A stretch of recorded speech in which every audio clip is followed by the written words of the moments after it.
Welcome, classic rock fans, to another one of my interviews. And today I had the pleasure of speaking to Amanda Lehmann, whose album Innocence and Illusion is available for you to purchase right now. I will stick a purchasing link below this. Anyway, enough of my flim-flam. Let's see what Amanda Lehmann had to say about it. Anyway, thank you for sending me this album. I think the title alone, Innocence and Illusion, it immediately made me want to listen to it. But it's interesting. It seems to be an album that takes us from innocence to experience, really, moving from a sense of childlike wonder to the harshness of the world. And there's a wonderful line, if I may quote, from Childhood Delusions, where clouds are just clouds and the magic of the moment is just a sleight of hand. I suppose it leads into my first question is, are you a fan of concept albums, and do you consider this to be a concept album? Yes, I do love concept albums. I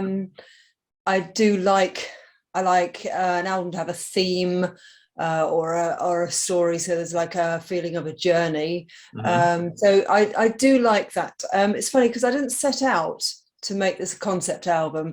I'm not necessarily even saying it is, but I think loosely I would say it is. It's a kind of an album that's grown, and there are some there's a couple of tracks on it that I wrote quite some time ago, although most of it's more recent. And I think I noticed that there was a thread running through that was this childlike connection, and it is like a journey through life, and that childlike sort of quality that follows you through life. And I think that as the more I did of it, the more it started to kind of form itself. So it was quite nice, really, because it was kind of organic the way it worked for me. And yes, I then sort of drew in sort of more threads as I went along. So it was like a rolling rock. Right. Yeah. I mean, it's the whole idea of childhood seems to be explored in some aspects of this album, and I love the motif or the symbol of the moon that seems to be mentioned a few times, even in the artwork here. It's just absolutely wonderful. I love the line, "The innocence and illusion, childhood delusions, the man in the moon still follows me home." I mean, the moon is quite a powerful symbol. I mean, in nursery rhymes and children's literature. Yeah. And there's a wonderful song by Paul Simon from his Hearts and Bones albums that says, "If you want to write about the heart, think about the moon before you start." It's just, I'm just wondering how the ideas came to you, or how they developed into what took you on this particular journey with these ideas in this album. I would say, well, I think to try and summarize it, childhood for me was something I had to kind of leave behind quite early, due to sort of problems like, well, big things happening to me, like my father dying when I was young, and life kind of catapulted me into the adult world in various ways. I sympathize with that. Right. Yeah, you do. Yeah. Okay. It's tough, isn't it? It changes you quite. Sure. So is this an album like kind of looking back on a childhood maybe you'd wished you'd had, or was some of that coming in here, or maybe something you feel you perhaps missed out on a little bit? I think it's more in a sense that when it's kind of the childhood thing kind of got interrupted, but it's almost like I think things can get a bit stuck. I think in your life you can get stuck at certain stages, I think when things get stuck at a very young age, you kind of don't naturally grow through things. So I think childhood has kind of been with me very much throughout my life, and I have a very childlike kind of side to me that is still there. So I can still look out of a window on a journey in the car and go, "Oh look, there's Mr. Moon. He's still kind of with me. You know, he's following me all the way home." And my wife is always berating me for this part of my own personality as well.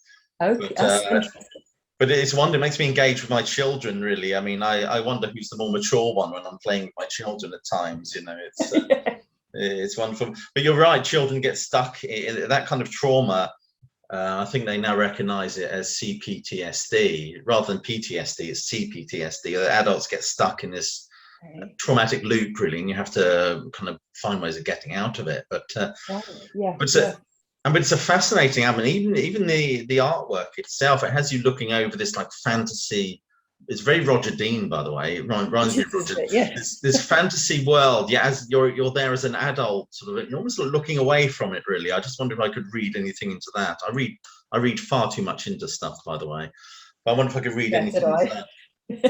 Well, it's like I'm not looking at what's gone that way. I'm kind of looking to see what's next. So it's looking forward. It's looking into not the future, but just looking into it's like being open to the new worlds coming in. So as they kind of drift off to the side. So yes, it's kind of remembering and looking forwards at the same time. So it's an optimistic album cover. I wanted something that was bright and sunny and had a feeling of hope, and the back of the back cover is much more, so yes, it's more sort of intimate and introspective. And it's very beautiful. Did you have a lot of input into the way you wanted the art design for this cover to go, or did somebody just present you some ideas? Or yeah, there was a lot of input. It was he is an artist called Des Walsh, and he's brilliant. I've seen a lot of his artwork and always been drawn to it. And we very much worked together on this, on the whole concept of it. It sort of went through all sorts of different ideas, and but I think all through we were on a very good wavelength, as well. It was a thoroughly enjoyable sort of project to put together. So it went well. I mean, the cover, it beautifully represents with the very dreamlike quality some of these songs have, I think, and the almost ethereal textures that are explored. But I was really taken aback to learn this was your debut album.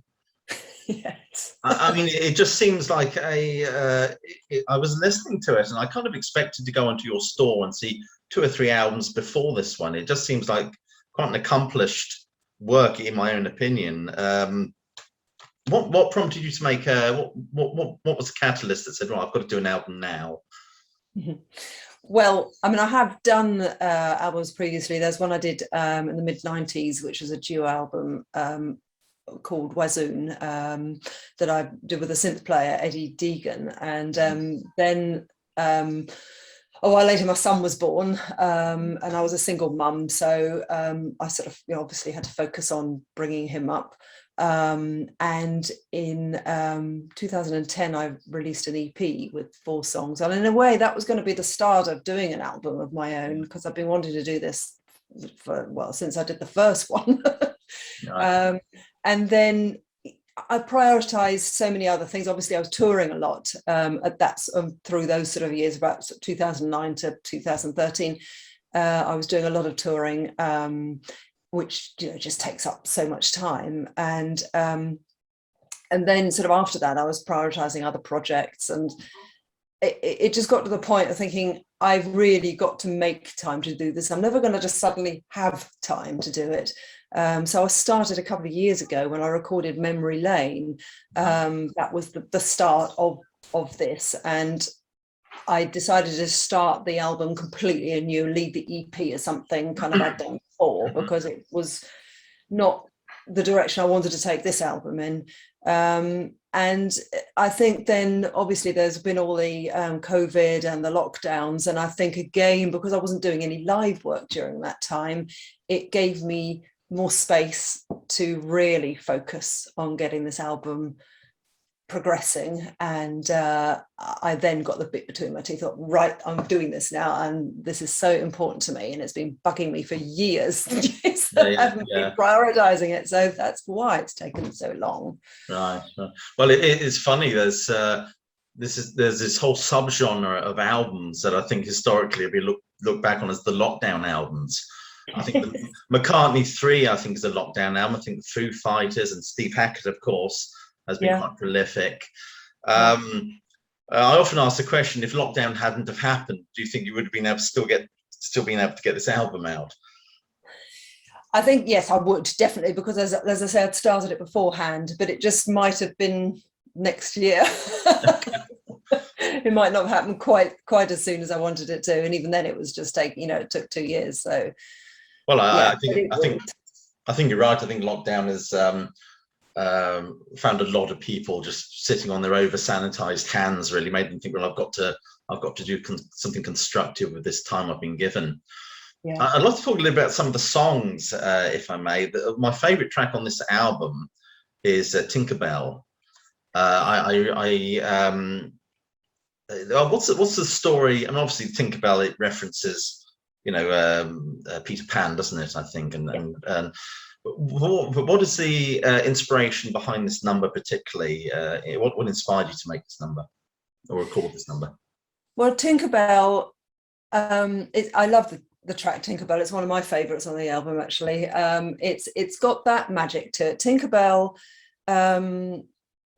is that kind of character who is very childlike, lots of sort of magic, kind of wanting to sprinkle stardust on everything, make everything beautiful. And the song is essentially about lost love or unrequited love. It's a sad song. Tinkerbell is a sad character. She's on the other side of the glass. She wants to connect.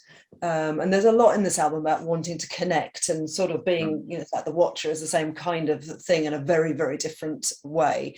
And the other side of the character of Tinkerbell, she's a bit naughty and she's a bit unhinged. So the character is a little bit, could be obsessive or just really unhappy and just not able to do the beautiful things she wants to do and to connect, whether it's with love or whatever it is. So it's very much a story of this character.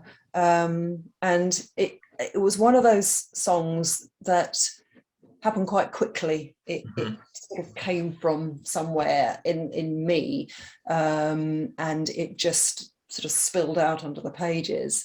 And I've sort of tweaked it an awful lot since I first wrote it and sort of adjusted it and sort of, made it sort of what it needs to be.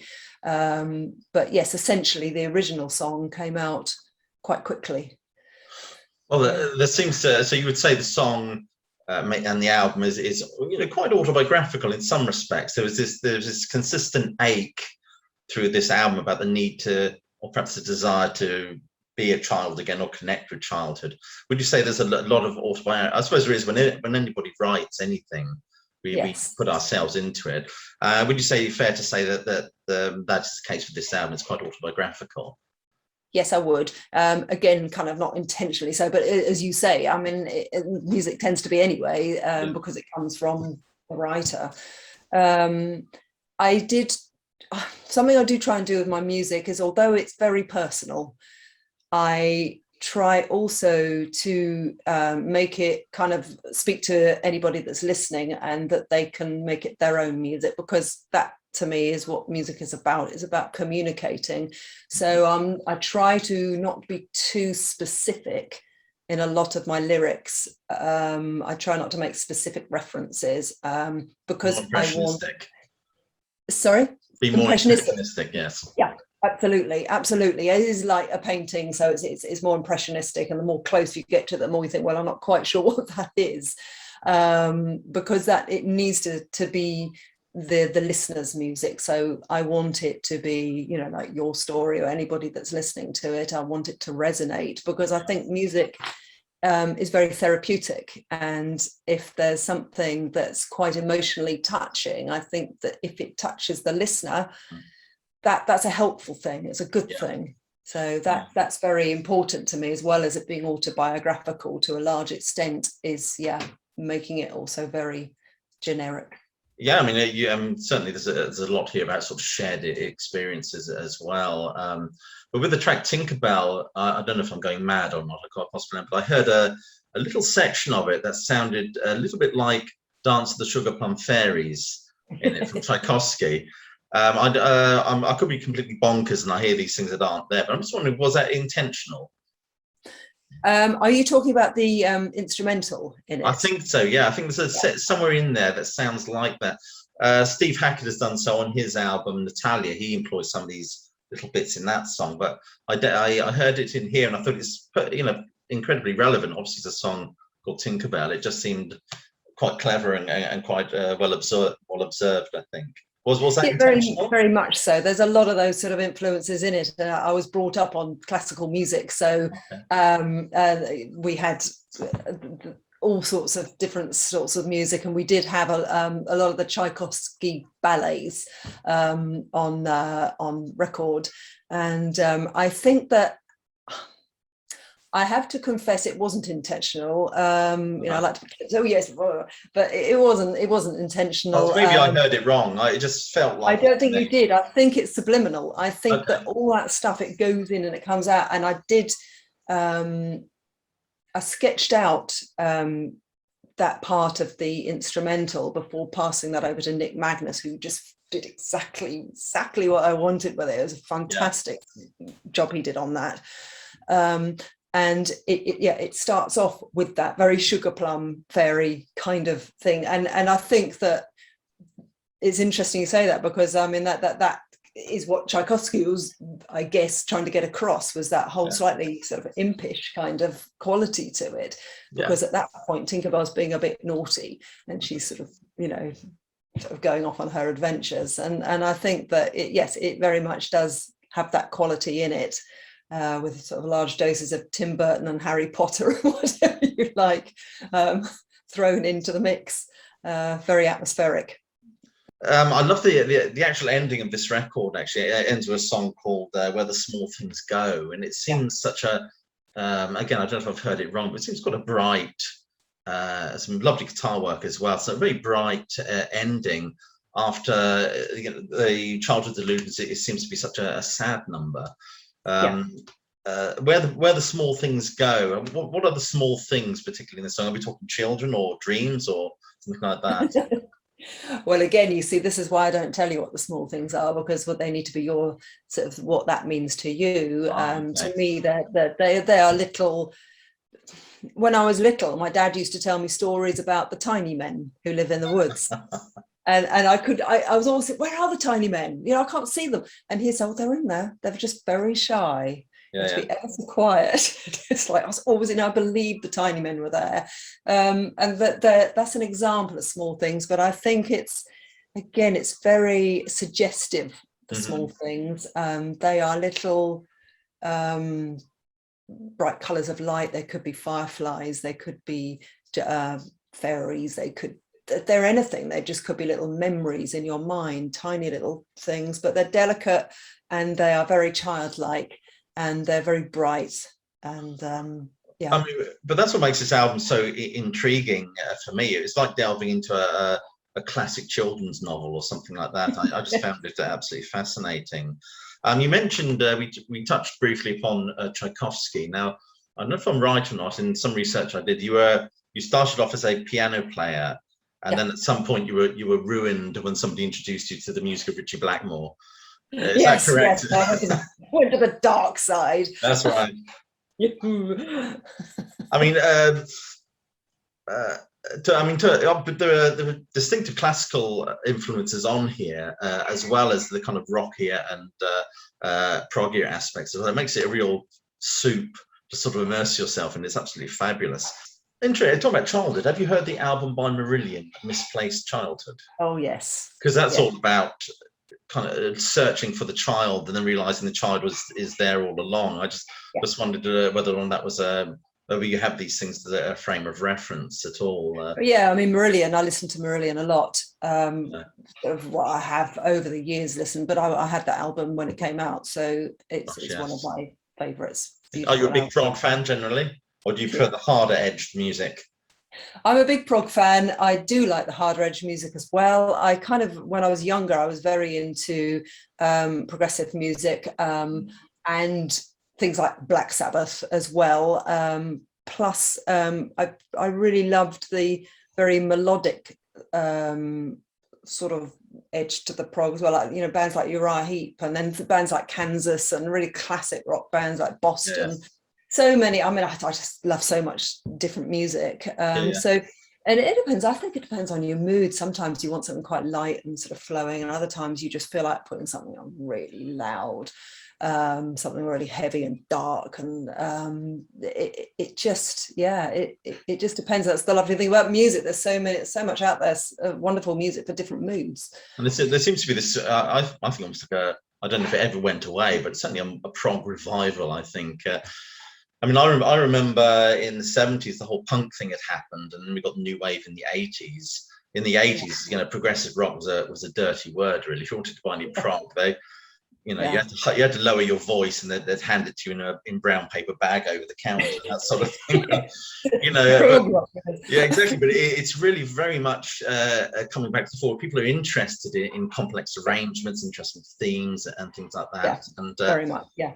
I mean, there's definitely a huge prog influence on this record. And there's one track on here. When I heard it, I thought I completely misinterpreted it. I think I have. I mean, it was a question called "We Are One." Yeah. And at first I thought maybe it was kind of a political tract at first. Maybe it's the idea of conforming and things like that. But then you used the term herd, and I thought, well, it doesn't sound very positive. But then maybe it's this drive to conform to adult conceptions of what we should be from childhood. I'm probably completely misreading. I just wonder what have you got to say about that one in particular? Well, this is an interesting one because it kind of has slipped into the album from somewhere slightly different, because it actually is a remix of a song I wrote in 2016, which was for a compilation album called Harmony for Elephants. Okay. And you note on the cover, there's a couple of elephants on one of the floating islands. And that's kind of a, so there is. Yeah, that's to do with this track.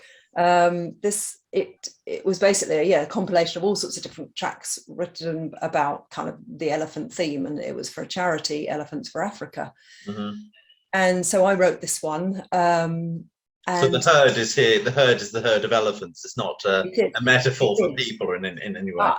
But because I do like my songs to be generic, and very much I like the idea of we are one being the best of humanity as well. So I mean, if you think about the elephants, they're social animals. They travel in herds. It's the family. They look out for one another, and I think that there's a big sort of mirror to the way humans function with elephants, and the way, you know, if we could be more as one, if we could be more like the herd, but not the rabble, the herd in the sense of a proper sort of family, extended friendship unit, I think that's how we work best.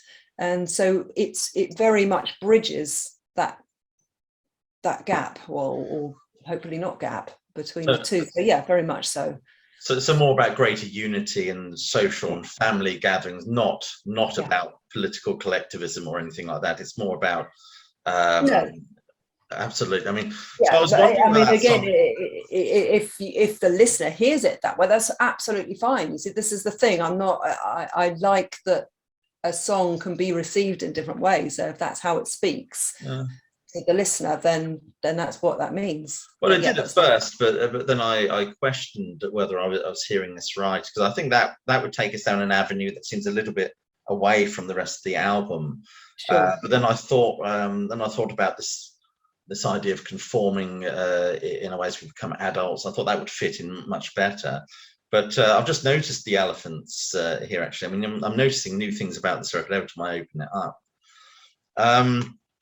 I have one more question for you, really, and that is, are you going to consider touring this album at all? Do you fancy, are you going to do some dates and present it to people? Will there be a support slot somewhere for you, or maybe with Steve Hackett even?